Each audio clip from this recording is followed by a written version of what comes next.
All right, what's up, everyone? We have had a day to recoup since the election. I would say the dust has settled. Donald Trump is going to be the next president. I don't know if y'all heard that yet, but he is. I think a lot of people have mixed emotions.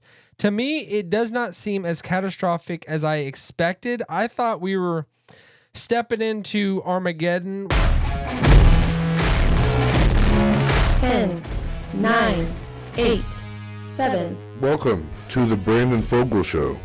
Every moment is an electrifying event. This is not just a podcast, it's a revolution of thought, unfiltered, real and raw. The Brandon Fogal Show, where excellence meets evolution.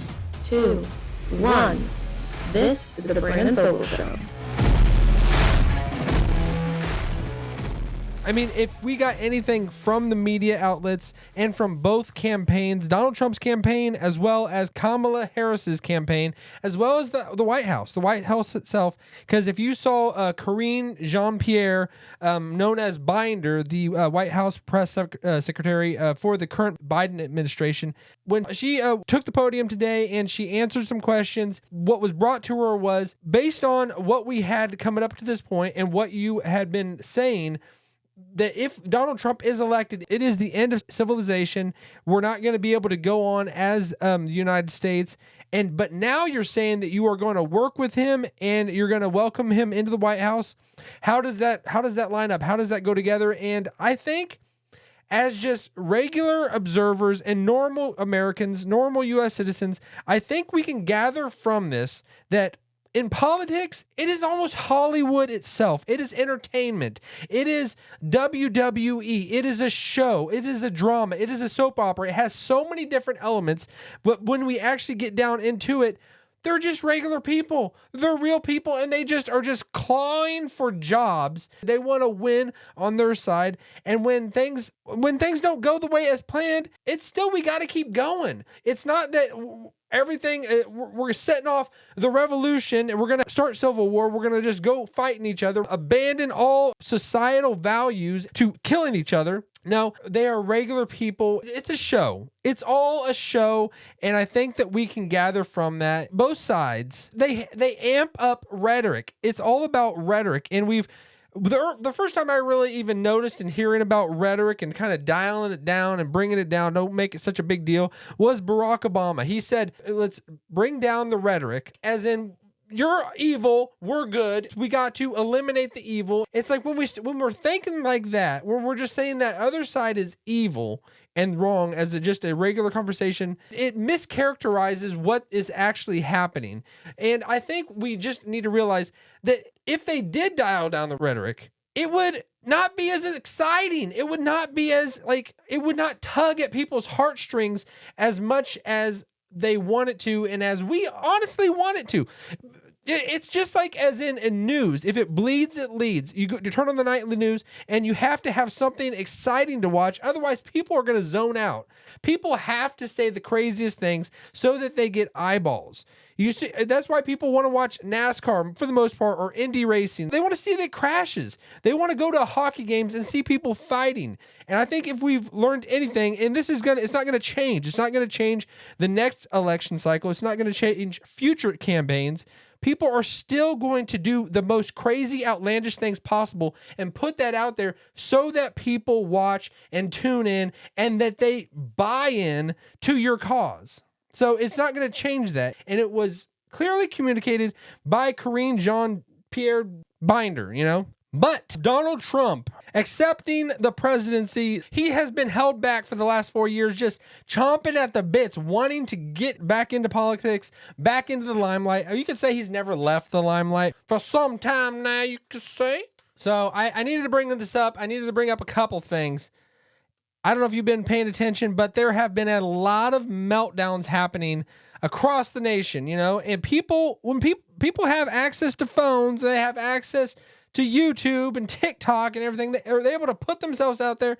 And something I've just wondered, because I did not want to be a person that relished in other people's misfortunes and other people's just heartbrokenness, but why do they do it? Why do they do it? Why are people and maybe you'll see me tomorrow putting out a video like that. I don't know. But like, why people take a recording of themselves and just screaming and just crying? Are they wanting just sympathy? Are they wanting an Oscar? Are they wanting to just have popularity? Do they want to become a meme? I'm honestly asking this. Why do people create those videos of themselves doing that? Because Trump, he did not just win the Electoral College this time.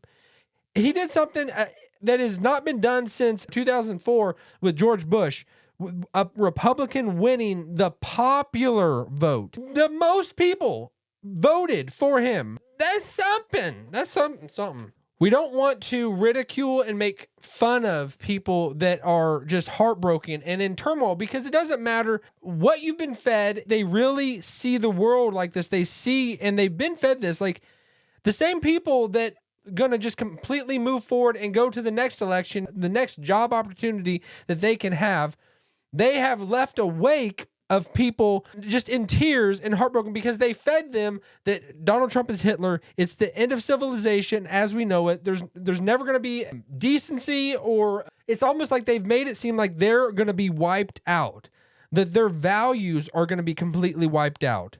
And a lot of the things that they are just standing on a hill and dying on are not things that Trump even campaigned on. They're just things that people just threw at him and said that he's going to do away with these things and do away with their way of life.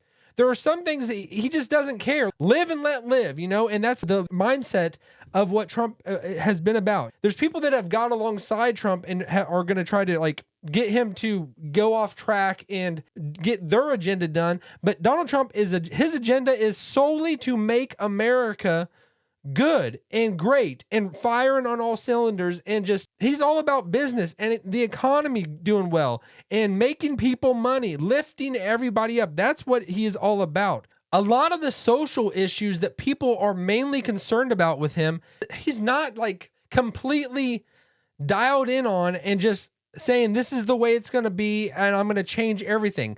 There are certain things, the right of pro-life, right to life, and all of that. That is something that's non-negotiable. That is something that he absolutely cares about, and he's going to do for our country and making people, the children in the womb, protected, But things about like LGBTQ and all that, and transgenderism, that like people let people do what they want. The thing that is really that concerns him is the transgenderism when we are imposing it upon children and changing their genders when they're not to an age that they can make the decision for themselves, that they're not at an age that their brain has been formed enough to realize that if they mutilate themselves and change their gender when they're 13 years old, they're going to have to live with that the rest of their life. When you become the legal age that you can make that decisions, live and let live. If you want to do that, you do that, but it did not become Armageddon. I think the temperature has been brought down. It is not as crazy as we thought it was going to be. We thought like we were stepping into the next civil war. And honestly, it felt like that. It felt like that from both campaigns and from both sides and from all the media. Hey, I'm going to pull the wool out of your eyes and let you realize it's a show. They want entertainment. They understand what's going to get eyes, what's going to get people, their heartstrings pulled to that side. I said no. So yesterday, Kamala Harris, she did do her concession speech. People are criticizing her because she didn't immediately concede and didn't immediately call President Trump to congratulate him and just respecting the decision of the American people. She didn't immediately do that. And she didn't do that early morning on November 6th. But it came in the afternoon, later in the day, that she came out, and you would have thought she had won the election based how she came out there on stage. When I watched it, and it was a very good speech. It was a very good speech, a very raw speech, a very uniting speech to her supporters, to everybody on the left side, realizing that most of the people out there are just completely heartbroken. It was a uniting speech, and I thought it was great. It was so great that I almost question whether she was too heartbroken over it in the first place. It seemed like she was just almost relieved that she's not going to be president. And it's almost like she could take it or leave it. And then President Biden today came out and he gave his message. And you could see he had a spring in his step. He almost jogged to the podium.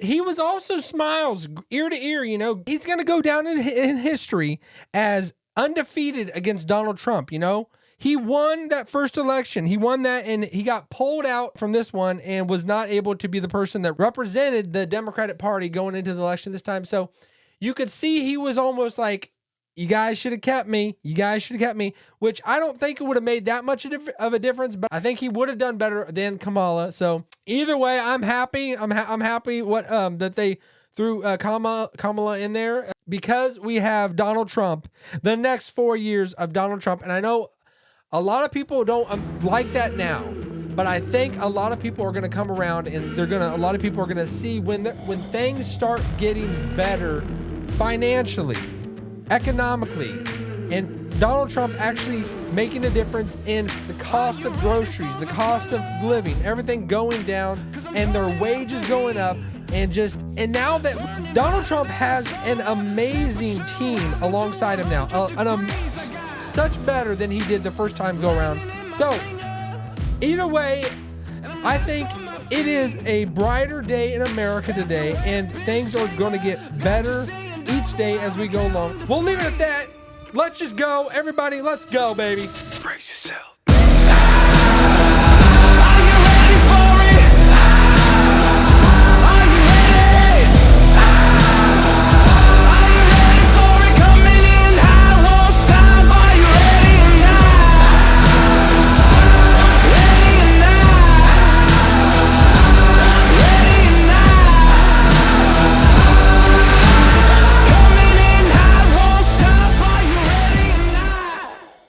Hey, thanks for watching. If you enjoyed this video, don't forget to give it a thumbs up and share it with your friends. And if you're new here, hit that subscribe button and click the bell icon so you never miss an episode. Your support means the world to me, and it helps keep the content coming. Until next time, stay blessed and keep shining.